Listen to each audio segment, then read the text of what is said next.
श्री राम को मानते हैं या फिर मानते थे पहले?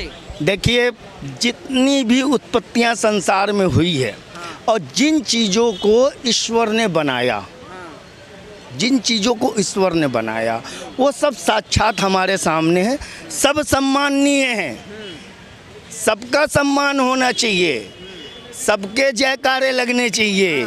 राम के जयकारे यदि लगते हैं, यदि हम कहते हैं जय सिया राम, तो इसमें कोई जय सिया राम कह रहे, फतवा निकलेगा लग रहा है एकदम कंफर्म। निकल जाए, मैं तो जयकारे लगा रहा हूँ। विश्व में, विश्व की धरती पे कौन ऐसा व्यक्ति है जो श्री रामचंद्र जी के जय के इच्छा न करता हो।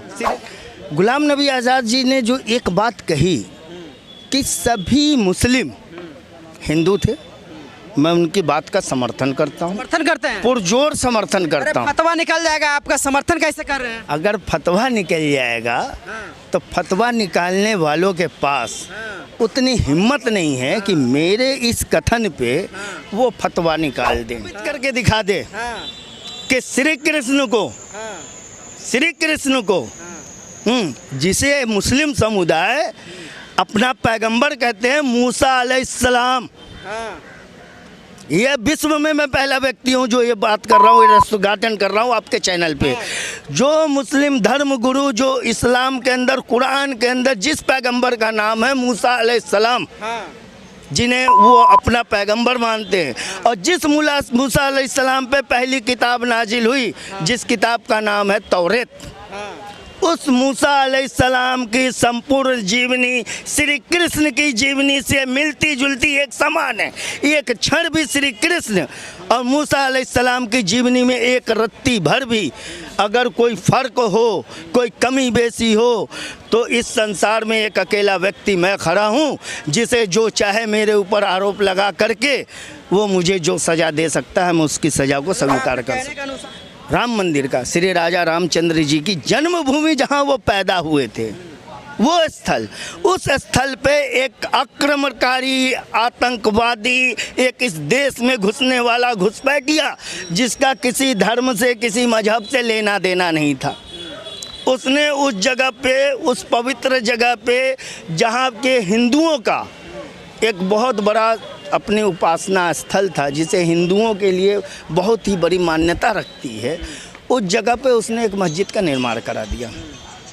लेकिन देश के लोगों ने कभी ये नहीं सोचा कि इस अवैध जगह पे, इस अवैध ज़मीन पे, या किसी की दूसरी जगह की ज़मीन की हत्या हुई जगह पे हम मस्जिद बना ले, उसमें हम उपासना करें, क्या हमारा ईश्वर उस उपासना को कबूल कर लेगा?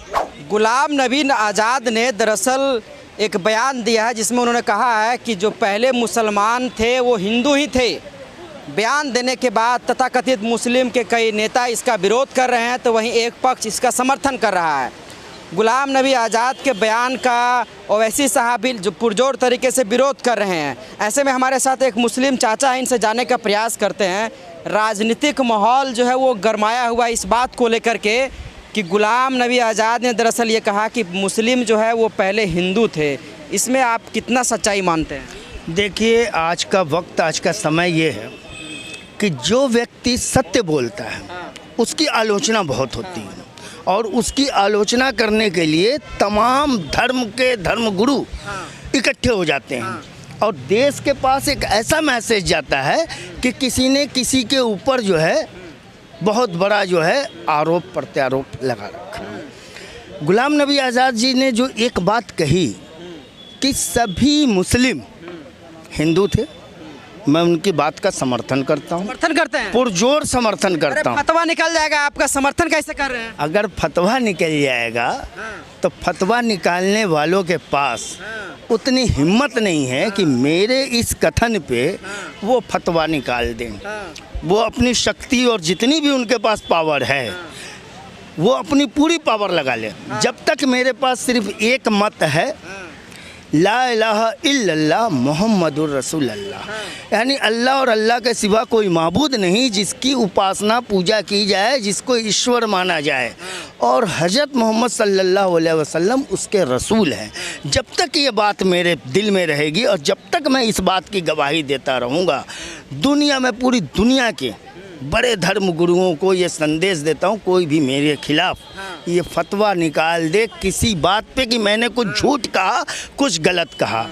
यदि गुलाम नबी आज़ाद जी ने जो बात कही कि संपूर्ण हिंदू, ये संपूर्ण भारत के ही नहीं, संपूर्ण विश्व के लोग पूजा पद्धति में लिप्त थे, अपनी अपनी आराधना अपने अपने इच्छा अनुसार अपने अपने देवी देवताओं को किया करते थे। कोई जल की उपासना करता था, कोई सूर्य की, कोई पृथ्वी की, कोई पत्थर की, कोई वृक्ष की, कोई पशु की, सबने अपने अपने भगवान बना रखे थे। तो उनका ये कथन बिल्कुल सत्य है। तो आप भी मतलब प्रभु श्री राम को मानते हैं या फिर मानते थे पहले? देखिए, जितनी भी उत्पत्तियां संसार में हुई है और जिन चीज़ों को ईश्वर ने बनाया, जिन चीज़ों को ईश्वर ने बनाया वो सब साक्षात हमारे सामने है, सब सम्माननीय हैं, सबका सम्मान होना चाहिए, सबके जयकारे लगने चाहिए। राम के जयकारे यदि लगते हैं, यदि हम कहते हैं जय सिया राम, तो इसमें कोई जय सिया राम कर रहे, फतवा निकलेगा लग रहा है एकदम कंफर्म निकल जाए। मैं तो जयकारे लगा रहा हूँ। विश्व में, विश्व की धरती पे कौन ऐसा व्यक्ति है जो श्री रामचंद्र जी के जय के इच्छा न करता हो? श्री रामचंद्र जी ने कौन सा ऐसा अनुचित कार्य किया है? नाम में कलावा पहनना तक वर्जित है, आप जय श्री राम कह दे रहे हैं। देखिए, इस्लाम के अंदर कुछ भी पहनना, कुछ भी करना, समझ रहे हैं, वर्जित नहीं है जो ईश्वर के खिलाफ हो, अल्लाह के खिलाफ हो, समझ रहे हैं। यदि कोई ऐसी चीज़ जो हमारे ईश्वर, जो हमें पैदा करने वाला है, उसके खिलाफ है, तो हम उसको जो है नकारते हैं, हम उससे इनकार करते हैं। लेकिन जहाँ तक सम्मान करने की बात है, रामचंद्र जी हो, कृष्ण जी हो, ये जितने भी देवी देवता हैं, जय शिव शंकर, जय राधे कृष्ण। क्या बोल रहे हैं महाराज? लोग कह देगा कि टोपी पहन ली है, मुसलमान नहीं है, फर्जी है, बनाया गया है। ये साबित करके दिखा दे कि श्री कृष्ण को जिसे मुस्लिम समुदाय अपना पैगंबर कहते हैं, मूसा अलैहिस्सलाम, ये विश्व में मैं पहला व्यक्ति हूँ जो ये बात कर रहा हूँ, ये रस्तोद्घाटन कर रहा हूँ आपके चैनल पे। जो मुस्लिम धर्म गुरु, जो इस्लाम के अंदर, कुरान के अंदर जिस पैगंबर का नाम है मूसा अलैहिस्सलाम, जिन्हें वो अपना पैगंबर मानते हैं, और जिस मूसा अलैहिस्सलाम पे पहली किताब नाजिल हुई, जिस किताब का नाम है तौरेत, उस मूसा अलैहिस्सलाम की संपूर्ण जीवनी श्री कृष्ण की जीवनी से मिलती जुलती, एक समान है। एक क्षण भी श्री कृष्ण और मूसा अलैहिस्सलाम की जीवनी में एक रत्ती भर भी अगर कोई फ़र्क हो, कोई कमी बेसी हो, तो इस संसार में एक अकेला व्यक्ति मैं खड़ा हूँ, जिसे जो चाहे मेरे ऊपर आरोप लगा करके वो मुझे जो सज़ा दे सकता है, मैं उसकी सज़ा को स्वीकार कर सकता हूँ। कहने के अनुसार जो है श्री कृष्ण को आप लोग मान रहे हैं? श्री कृष्ण को अब तक जो है कि अज्ञानता थी, अब तक जो धर्म गुरुओं ने श्री कृष्ण के बारे में लोगों को नहीं बताया था, अब तक श्री कृष्ण के बारे में नहीं बताया था। लेकिन मैंने कुछ श्री कृष्ण की जीवनी को जब मैंने पढ़ा, क्योंकि ना मैं तो मुस्लिम समुदाय से हूँ, मैं तो भाई अपने पैगंबर मोहम्मद हज़रत सल्लल्लाहु अलैहि वसल्लम के बातों को, उनकी कहानियों को ही पढ़ूँगा। तो हज़रत मोहम्मद सल्लल्लाहु अलैहि वसल्लम ने ही मूसा अलैहिस्सलाम के बारे में बताया, और हज़रत मोहम्मद सल्लल्लाहु अलैहि वसल्लम को मूसा अलैहिस्सलाम के बारे में अल्लाह ने बताया, क्योंकि अल्लाह के वो मैसेंजर थे। अल्लाह से जो भी बातें आती थी हज़रत मोहम्मद सल्लल्लाहु अलैहि वसल्लम के पास, तो दुनिया के लोगों में बांटते थे। लेकिन दुनिया के लोगों ने इस एकता, इस समानता को कभी जाहिर नहीं किया। हमसे भी बड़े बड़े ज्ञानी संसार में लोग हैं। मुसलमान है आप? अरे हम चाहे मुसलमान हो, कमेंट पूछे, चाहे हिंदू हो, समझ है क्या? सबसे पहले इस धरती का नहीं रहा है कि मुसलमान आप? बिल्कुल आपको नहीं लग रहा होगा, क्योंकि धर्म से पहले हमारा समाज है। धर्म मेरे लिए सिर्फ अकेले मेरे लिए है, धर्म का भागीदार मैं हूँ।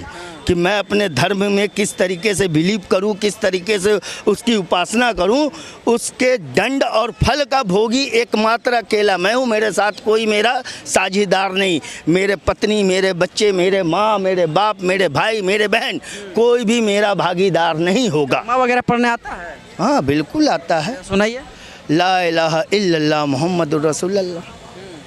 कलमा पढ़ने क्यों नहीं आएगा? तो वैसी साहब कह रहे हैं कि जो बयान दिया गया गुलाम नबी आज़ाद की तरफ से, वैसी साहब कह रहे हैं कि मुसलमान आ गए वैसी साहब पे। तो क्या वैसे आपके धर्म के ठेकेदार बने हुए हैं? और वैसी जैसे धर्म गुरुओं ने अगर देश के हित में, देश की एकता के लिए अपने हिंदू भाइयों की जो उन्होंने उनके साथ जो व्यवहार किया, एक बात कहते हैं नहीं कि एहसान फरामोशी, समझ गए।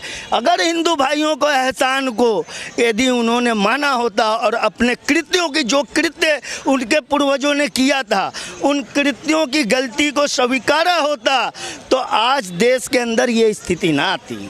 सबसे पहले मैं जिक्र करूंगा राम मंदिर का। राम मंदिर का, श्री राजा रामचंद्र जी की जन्मभूमि जहां वो पैदा हुए थे, वो स्थल, उस स्थल पे एक आक्रमणकारी आतंकवादी एक इस देश में घुसने वाला घुसपैठिया, जिसका किसी धर्म से, किसी मजहब से लेना देना नहीं था, उसने उस जगह पे, उस पवित्र जगह पे जहाँ के हिंदुओं का एक बहुत बड़ा अपनी उपासना स्थल था, जिसे हिंदुओं के लिए बहुत ही बड़ी मान्यता रखती है, उस जगह पे उसने एक मस्जिद का निर्माण करा दिया। लेकिन देश के लोगों ने कभी ये नहीं सोचा कि इस अवैध जगह पे, इस अवैध ज़मीन पे या किसी की दूसरी जगह की ज़मीन की हत्या हुई जगह पे हम मस्जिद बना ले, उसमें हम उपासना करें, क्या हमारा ईश्वर उस उपासना को कबूल कर लेगा? क्योंकि हमारे हजरत पैगंबर मोहम्मद सल्लल्लाहु अलैहि वसल्लम ने बताया कि किसी की उपासना स्थल या किसी के पुजारी, किसी के उनके बीवी बच्चे यानी औरतों और बच्चों को आपको कत्ल नहीं करना, किसी के उपासना स्थल को आपको तोड़ना नहीं है, किसी के उपासना स्थल को तोड़ना नहीं है, यानी उसका सम्मान करना है। आप इस चीज़ को मानते हैं कि जो आज़ाद साहब का बयान है कि पहले मुसलमान जो थे वो हिंदू थे, पूरी तरह समर्थन? ये बात समर्थन करता हूँ, लेकिन आज़ाद साहब का ये कहना कि यहाँ के हिंदुओं का धर्म परिवर्तन करा करके मुस्लिम बनाया गया, इसको मैं गलत मानता हूँ। क्योंकि जिन लोगों ने अपने धर्म को छोड़ करके इस्लाम अपनाया, उन्होंने इस्लाम के अंदर की खूबियों को समझा। क्योंकि आपको पता होगा कि इस्लाम के आने के पहले, कुरान आने के पहले विश्व की जो स्थिति थी, उस स्थिति में, विश्व की उस स्थिति में, उस परिकल्पना में, विश्व की उस स्थिति और उस परिकल्पना में इतने अत्याचार थे, इतने जो है कि कुरीतियाँ थी, इतने तरह तरह के, आप हिस्ट्री में देखिएगा कि लोग इंसान को बेच देते थे, इंसान को गुलाम बना लेते थे, महिलाओं की कोई इज्जत नहीं होती थी, महिला बाल विवाह, महिलाओं को स्वयंवर में से उठा करके वो ले जाना, उनके ऊपर शादियां कर लेना, किसी की ज़मीन जायदाद हड़प लेना, किसी को बिना वजह मार देना, दास बनाना, सती प्रथा, विधवा कुप्रथा, आपने देखा विधवा तिरस्कार, सती प्रथा, छुआछूत, भेदभाव, जातिवाद जो आज तक चला आ रहा है, इन सब चीज़ों को समान मनुष्य, मानव अधिकार कुरान ने दिया कि सब एक समान है। ये ओवैसी साहब जो कह रहे हैं कि विरोध कर रहे हैं उनके बयान का, किसके बयान का? गुलाम नबी आज़ाद। देखिए ओवैसी साहब जो है ना, बहुत बड़े स्कॉलरशिप है, बहुत बड़े पढ़े लिखे हैं, बैरिस्टर भी हैं, लेकिन उनको आज तक ये ज्ञान नहीं मिला कि हम जो है, जिन लोगों ने मेरे साथ सद्भावना और भाईचारे का निभाया, हम उसके प्रतिरूप में हम भी उसकी सद्भावना भाईचारे को निभाए। वो तो हमेशा आग लगाने वाले, अपने राजनीतिक रोटियां सेकने वाले बयान देते हैं। रहनुमा है, एक मुस्लिमों का रहनुमा थे ना जिन्ना, वो भी तो मुस्लिमों का रहनुमा बना था। मुस्लिमों का रहनुमा इस धरती पे कोई नहीं है। यदि जिन्ना मुस्लिमों का रहनुमा होता तो भारत की धरती पे मुसलमान नहीं होता, भारत की धरती पे मुसलमान नहीं होता, सब पाकिस्तान चले गए होते। वो रहनुमा नहीं था, वो लालची व्यक्ति था, एक सत्ता, एक ज़मीन, एक उसके लिए जो है ना, उसके अंदर का एक लालच था। उसने इंसानों को बांट दिया, भाई भाइयों को अलग कर दिया। कुछ पाकिस्तान में, कुछ हिंदुस्तान में आज भी तरसते हैं लोग कि अपनों से हम कैसे मिले, अपनों से कैसे मिले, अपनों से कैसे मिले। एक औरंगजेब